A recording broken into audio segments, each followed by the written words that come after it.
being a realtor, I know people's finances, and a lot of people put on a facade on social media that they are have this more. and that. But I know with nit and gritty. I am a brand, so I don't want not one bad review saying I did this or I could have did this, because I'll lose sleep at night. I would say always, before you get ready to buy a house, make sure you have at least a 620 credit score, because 580 is what you need, but having a 620 and 640 range, it qualifies you for all the incentives. The misconception of what they have about it is that 80% of the times it's not the realtor, it's the lender and the builders. Those are the people that literally be lying to y'all. And the first 4 to 5 years it was cool, but my last years I just could not do it. They were trying to get me to write tickets, stuff like that. They're like, you're here for 2 years and you haven't wrote a single ticket. And I was like, I want to. I'm like, I tell people all the time, being a real estate agent, you kind of turn into like a part-time therapist. I'm back. I'm back. Bottom of the pack. Welcome to the No Perfect Queen show, where shit might get diabolical, but that's okay. It's your host, No Perfect Queen, and I'm here with somebody that I just truly admire the work that he's doing, the consistency that he displays. So, sir, without further ado, would you mind introducing yourself? I'm Christopher. I'm 28 years old. I'm a Houston realtor. I'm an international realtor as well in Lagos, Nigeria. 28-year-old married man. I'm Christopher the Realtor. If you need anything, you just shoot me a DM or text me. I'm your guy. Drop your Instagram too. It's Christopher the Realtor with a K. Kristopher, the Realtor. The one and the only. Yes. Okay, so without further ado, before we get started, we're going to have a toast. Is that okay with you? All right, we can have a toast. Okay, what we're going to toast to? A good 2026. Oh, yes, a good 2026. Now, question number 1. You didn't even take no. You didn't even. I did it. You can't. Oh, you God. Drink your drink. Okay, I drink it. Question number 1. How did you get into real estate? I mean, honestly, I got into real estate because when I was buying my first house, when I was getting out of the military, my first realtor, she honestly sucked, and I was doing a lot of my own work. And then when I was doing it, I was like, I feel like I can do this. Yeah. I'm like, maybe I should just become a realtor. But it took me like, I had when I first got out of the military, I was doing Airbnbs, and then after about a year of doing Airbnbs, I had went and got my license. Oh wow. And then, ever since going through what I went through, it made me realize that like I can prevent people from going through that if I just show them the way, and that's why I got into real estate. We love people who show us the way. I love that, especially being a young black male in an industry that sometimes doesn't necessarily cater to us. So that's really a blessing to be able to have that insight with someone as yourself. Okay, so you mentioned it briefly, but before you venture into real estate, can you talk a little bit about your military career and like what you did? Yeah, very, very simple. What I did is like, I was in the military. I did 8 years. My primary duty was just like, basically was military police. Oh, really? And I was security forces, what we called it, for almost 8 years. And at first, the first 4 to 5 years it was cool, but my last years I just could not do it. They were trying to get me to write tickets, stuff like that. They're like, you're here for 2 years and you haven't wrote a single ticket. And I was like, I want to. I'm like, I couldn't, like, that job was cool, but it's like it was hard for me to enforce things that I did. I feel like a hypocrite doing it, so I just never did anything. I'm like, I speed sometimes, I text sometimes. I can't be out here writing, but writing tickets, that's you how doing it. Pretty much do it. Oh, that's really dope. Something that I'm learning along this journey is like everything that we go through prepares you for the next season in your life with whatever God has for you. So with that being said, what is a misconception that people have about real estate and home buying? the misconception of what they have about it is that 80% of the times it's not the realtor, it's the lender, and it's the the lender and the builders. Those are the people that literally be lying to y'all. Ooh. But if you like, people think of a sales rep, because the builders are sales reps, and they're just trying to make a sale, so they think that those are realtors. They're not realtors. They're not. So when you hear those bad stories about somebody got finessed or somebody did that, it's because you went to a car salesman to buy a house instead of using a realtor. And the thing is that there's hundreds of thousands of realtors, but I would say maybe 20% are really, really good realtors. But you got to do your research, and you always should work with a realtor. I think that's the most, that's the biggest thing that gets confused when it comes to that, like, oh, realtor horror stories. It's never that. It's the people that you borrow the money from that you got to pay your money back from. I mean, your money to. Or it's the builder that sold you a raggedy house because he was trying to put some money on it. He was trying to make a sale. You know what I mean? That's what it is. Okay, so off of that, as you being a real estate agent, name 5 home buying tips. 5 home buying tips? Okay, number 1, if you get pre-approved for $300,000 or $350,000, you should be looking at houses that are going for like $300, $275. You never want to spend the full max. 2 is that always get a home inspection. 3 is that as of right now, you should always know what kind of market it is. If it's a buyer market or a seller's market, you should always know, because if it's a buying market, you literally have the leverage for every single thing. 4 is that if you're a first-time home buyer, I recommend going with new builds, because new builds are offering lower interest rates, and it's literally quicker to get in, and they offering a lot of incentives to get you in the house. And this is the 5th one. The 5th one, I would say,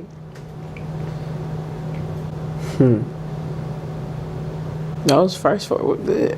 Yeah, I don't know the 5th one, because 5 was a lot, but you said home buying tips. Oh, for the 5th home buying tips, I would say always, before you get ready to buy a house, make sure you have at least a 620 credit score, because 580 is what you need, but having a 620 and 640 range, it qualifies you for all the incentives. So like, if I gave somebody a tip, before buying a house, at least have a 640 and you'll be good to go.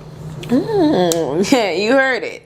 The 580 get you in the dough. The 640 get you a little bit more of what you want. Get you everything you need. We love that. Yeah. I never knew that. It's crazy because you hear like the myths, you read different things, but to actually have the information from somebody who's actively doing it, who do what you do, it's grateful when people can take the information and apply it to however they see fit. Yeah. So thank you for those tips, because a lot of the times, in our day and time, even though information is rampant and you can research, it's rare that you find somebody willing to share with you what you need to pay, like look out for or pay attention to. Yeah. And you're very consistent with your content, with your delivery. Kris is always dropping gems. So please go follow so you can be aware and up on game on what it is that you need to do.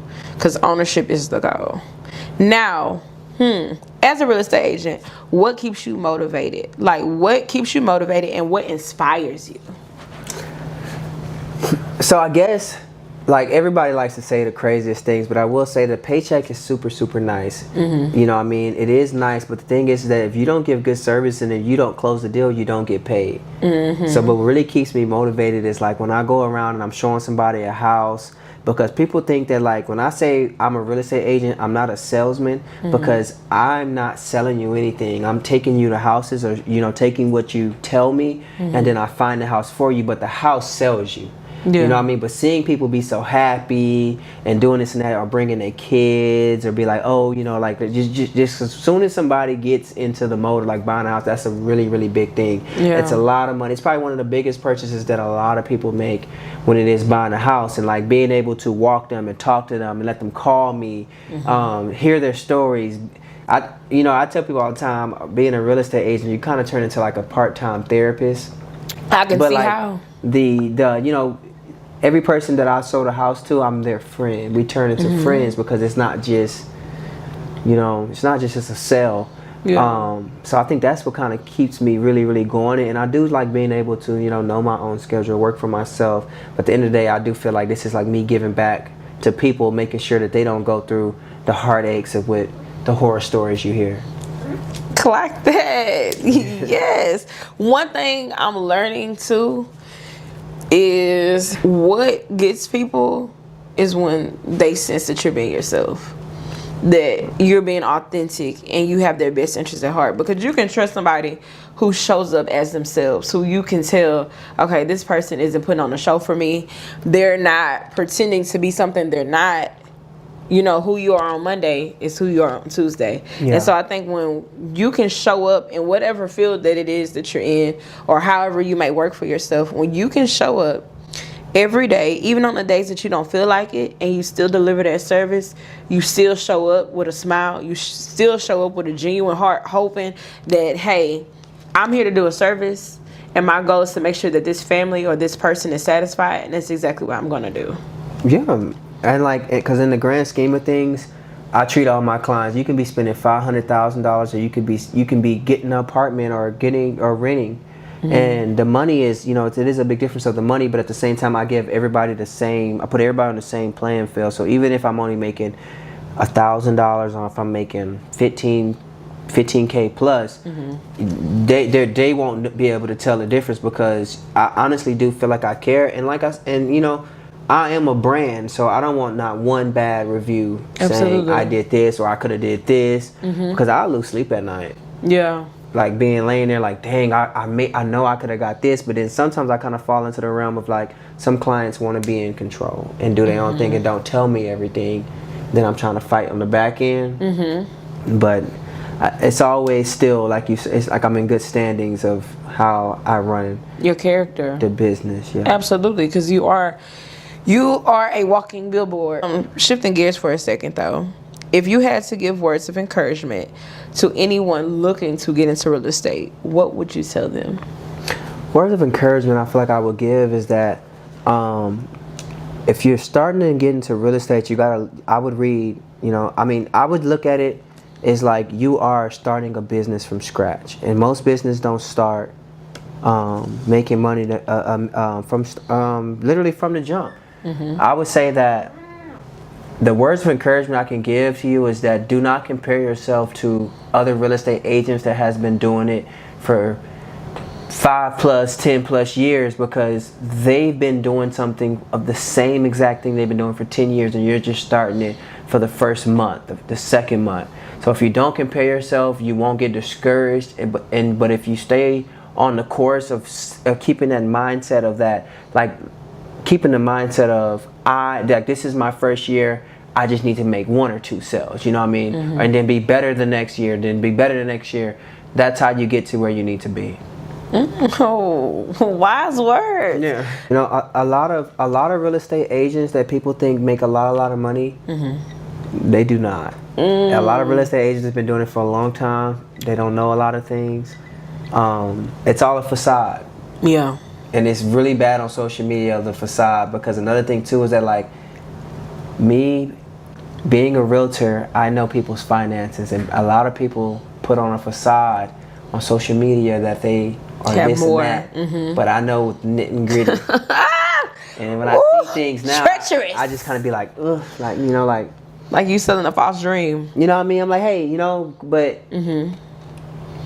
nobody would ever know. Yeah. Because I'm not saying that because it's a confidentiality that we have, but it's just, I do see it, and I just be like, dang, I hope I don't be looking like that. No. You know what I mean? You are one thing I can say with following you, you are very consistent, and I feel like as open as you should be, with still saving, personal things for your personal life, but you do showcase the reality of who you are.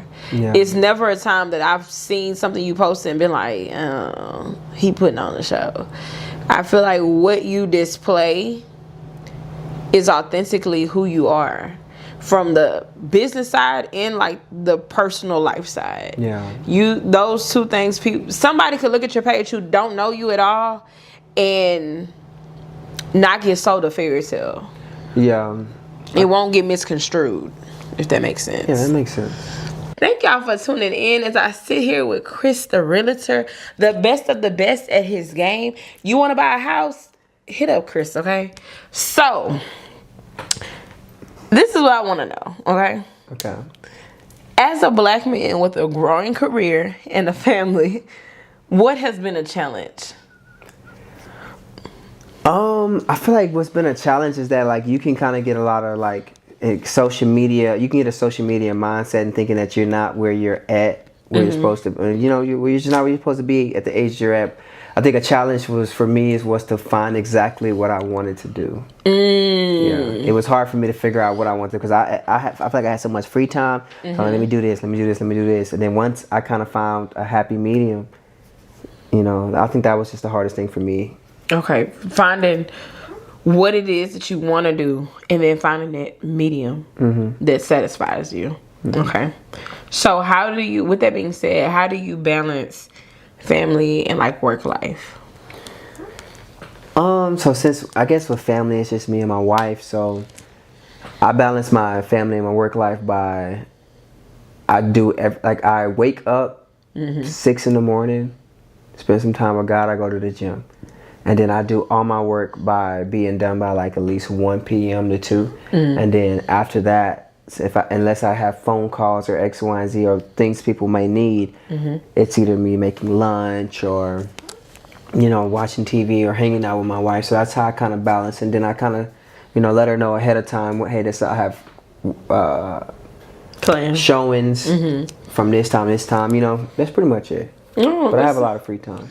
That sounds good. I love that because being somebody who works in education, a lot of my quote unquote free time is after 4 o'clock. So when you get into a position and a space in your life where you can dictate your schedule, you can balance out how you want to spend your time, I think that's a beautiful thing. What advice would you give to a man trying to find his way? What advice I would give to a man that's trying to find his way is that there's nothing set in stone on what you really decide to do. There's no time limit, but the thing is that you want to move forward towards that goal. And if you're not moving forward towards it, then you're doing something wrong. But I would say another thing too is that you just don't want to compare yourself to other men because there's nobody on this planet like you. That's just the main thing. Say that again, please. There's nobody on this planet like you. So, in finding your way, right? What is Kris Tha Realtor's end goal? Like, right now, at 28 years old, with building your realtor business, from the seat you sit in, what is your end goal? I guess my end goal is to just be able to live the life that I always wanted to live and give that to kids that I wanted to, you know, the same life that I wanted, I want to be able to get that to my kids. So my end goal is to be able to give it to my wife and to my daughter that's coming, and for them to be able to just live whatever life they decide to live, but and just be financially free. That's just the main that's the end goal of it, because I don't want to work forever, but I do want to make a lot of money. Absolutely. I want to be able to live my life. I can say clock that. I can honestly say with what you just expounded on, I can agree 110%. I know the bars move when you're venturing into different things in your life, but for my legacy or my unborn children, that's something that I want to give them. Like, I want to be able to create something so profound that my money makes money and my money continues to make money, and that my children and whoever come behind me are set. That they don't have to think twice about, oh, do I want to go to school or do I need to work? Like, if you want to go to school, you can. If you want to open that business, we can talk about it and get it going. You know what I'm saying? Like, being able to set that foundation and break breaking new traditions, breaking a new way of living, especially within our own community, because that's rare. Yeah. Generational wealth in our community is rare. So being able to have the thought process to say, you know what, I don't have the full blueprint. I don't know what each day is going to hold, but guess what? I'm going to get up and I'm going to be consistent. I'm going to get up and I'm going to pray about it. I'm going to get up and I'm going to do my research. I'm going to get up and make sure I'm pouring into me to be the best person I can be. That way, anytime my hands touch something, it's blessed, it's fruitful, it can grow.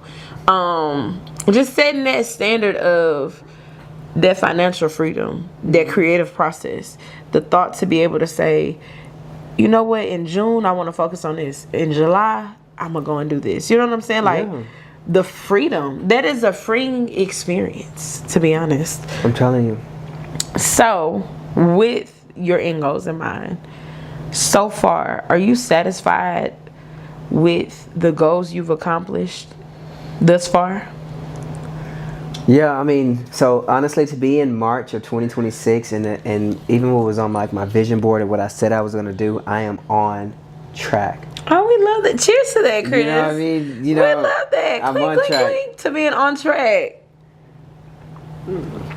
But I did not think that it would be as big as what it's actually going. Because with my stuff that is happening internationally, you know, like, it's some serious life-changing, I'm in a serious life-changing situation. I just love that so much. Not trying to be cheesy or funny, but the people that know me, y'all know me. Anytime somebody is able to accomplish a goal and be able to be happy about it, whenever God opens doors and he allows you to sit at tables that you never imagined, he allows doors to be open that you never saw at fathom that you could walk through. Anytime somebody has something in their life take place that they're in awe about, as a creative, as NoPerfectQueen, as the person I am, it makes me excited because it's like, if you can do it, if you can get up every day and be consistent, if you can showcase who you are, then it makes it even better for people like myself who watch, because it's like, damn, if Kris can get up and do it, if Kris can get up and make the decision to go overseas and to venture off into this, to get up every day and shoot his content, to show his houses, to treat his wife well, to plant in his garden, if this man can take all the time to still show up for the life that he wants to live, me, I don't have no excuses. Because I don't have any kids and I don't have a husband. I don't have anybody but me to care for. So it's like, if you see somebody who's thriving and they have multiple things that they're responsible for, I don't have no excuse. Like, actually, I would feel like a bum. But I mean, but yeah, but that, you know, but like, you know, I look at how I look at life is that, like, I don't really compare myself to nobody. I just look at it as like, is what I'm doing right now is gonna make, like, you know, the younger me, when I used to think about like where I would be. I used to think of, when I used to say the craziest things when I was young, when I was a child, like, you know, I want to have a girlfriend, I want to have a house, I want to have an apartment, you know, be able to sleep, you know what I mean, like, you know, crazy stuff like that. And absolutely. Like, but here I am now, and I'm doing all of it, but like now everything is actually starting to really play, like just falling together. You know, it's just like, it was just a bunch of pieces, and now it's just coming together, and it is a blessing. I love that. Teardrop. Okay, so with that being said, the challenges that you faced in your life thus far, how do you feel like it's helped mold you to be the man today that you are? Let me be honest with you. I think that, like, okay, like, please be honest. I don't got no horror sorrow story, you know what I mean, to really give, but I'm a person that has, you know, how I look at life is now is like, my parents are just kids that are doing it for the first time. So the things that has transpired in my life that came down, I used to internalize things, so now I look at things differently. But I do feel like the stuff that I've been through as a child, and, you know, the trauma, it's what made me into the man that I am now today. I am like, it's certain things that I really am glad that like happened to me, because I hear or talk to other people that, you know, parents been together their whole, you know, this and that, no divorce or X, Y, Z, and they don't understand life the way I understand life. Yeah. So I feel like, you know, it kind of crazy to say, but I feel like that trauma puts me in a different bracket from the non-trauma. You know what I mean? I don't know no, but I get what you're saying too, because it's been my experience that, okay, for example, the person that's had everything handed to them versus the person who has to work for everything. Yeah. You got two different backbones. You got the one who, the slightest thing happened, they ready to jump off the cliff. But the one that's had to work for everything, know that this is life. This is what it come with. So I might be hurt. I might cry. I might not feel like it. I might be angry. But I'm not going to stop. You mentioned going overseas. While your time there, what is something that you learned? First off, tell the people where you went, and then what is something that you learned while there? Okay, so I went to Lagos, Nigeria, and I went on a real estate Shout out to the venture. motherland. You know what I mean? Yes, and one thing I learned is that like what we are portrayed or what we think about certain parts of Africa is completely wrong. It's a lie. And like that place is going in the next, like literally 5 to 10 years. It's gonna be on a whole different level. And it's certain things that like we are so accustomed to that they're not. And like going there, it's kind of a culture shock, but the potential of where Africa is going is literally just out of this world. And I feel like after my trip, now I am 100%, and I believe in everything that's going on with the business opportunities that I am having out in Lagos, Nigeria. I love it. Can we cheers to that too? Yes, we can. Cheers to Lagos. That is so cool. Okay. Scale of 1 to 10. How would you rate that experience? 1 being 10 being off the chart amazing. I would say Lagos, Nigeria was definitely a 10 because like it was everything that I kind of expected, but then it was little things that I was like, wow, for real? Like it's more. Then I'm like, for real? Like, but I was there a week, and I go back out there literally in another 3 weeks. But I mean 4 weeks. But it's a whole different. It's not America. Yeah. And you know we are like babied out here, but like out there is really weird. It's real. Yeah. And not only real, but the values. This is what y'all misconstrue about the motherland. People have real core values. It's some things that just not going. Like when it comes to tradition, when it comes to family, when it comes to respecting your elders, when it comes to respecting yourself, that's something that's not going. I don't care how popular it is here. When you go to places like Lagos or even Ghana, Liberia, or even if you go to East Africa, it's certain shit that's just not, it's not appropriate, it's not acceptable. Like they live by values, they live by culture. It's a true, when we talk about tradition, it's real tradition. Hardcore. You'll get punched in your damn mouth. Like if you have a meeting and you meet with somebody and this and that for their time, they expect for you to buy them a meal. Absolutely. You know what I mean? They're to like, show good like, standing, grace. Like absolutely. That's like respect. The norm. Like, you know what I mean? People, if somebody bump you, they're really not like on some like I'm gonna beat you up, and they're just it's just. Shit, are you okay? Yeah, you know what I mean? It's just like, hey, is you cool? You know, but here, somebody step on your shoes, you ready to pow, pow, pow. You know, it's just different, you know. It's a What's big the difference. song? Do what you do, but watch my shoes. Yeah. All jokes aside, no, for real, I be feeling like that. Watch my motherfucking shoes. Okay, so I asked everybody this question, and some people find it hard to answer. But I'm going to ask you the same question. Are you ready? If you had to use 3 words, uno, dos, tres, 3 words to describe Kris, what 3 words would you use? Okay. I would say I'm resilient. Ooh. I'm a risk taker. Resilient risk taker. I mean, is that 2 words? No, but risk taker. I'm a risk taker. Yeah. And I'm blessed. Oh, okay. 3 words. Resilient, risk taker, blessed. Kris, I love that. That is good. Resilient, because no matter what, you keep going. Risk taker obviously means you believe in yourself and the vision that's in you to keep going, even when it doesn't make sense to anybody else. And then number 3, blessed. God has his hand of favor over your life. Yeah. I love 100%. that is nice. Now, you heard his 3 words. Let us know in the comments what your 3 words are. Before we end, I do have one other question. What is it that you're drinking?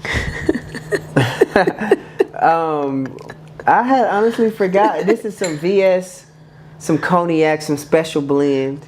And it's smooth. It's really, really smooth. I forgot the name because I did just try it when I walked into a Total Wine. Lady said, I don't even know how she knew what I was on. She was like, she said, I said, I'm drinking brown. She said, let me show you something. Yeah. Some VSOP. This is what this is. Some VSOP. It's a cognac. Y'all, it's so smooth. But Kris, before we end, the people do want to know, did Ciroc give you a deal? No, I ain't gonna say that. No, Ciroc has not gave me a deal yet with the pending Diddy charges. But once the Diddy charges cleared up, I'll be ready. I'll be the next face of Ciroc. Oh my God. Oh my goodness. Thank you for tuning in to the No Perfect Queen show. Where shit might get diabolical, but that's okay. Stay tuned for more drops. Kris, drop your Instagram again, please. It's Kris Tha Realtor with a K. KRISTOPHER, The Realtor. And that's it. That's all. Stay tuned. I'm back. I'm back.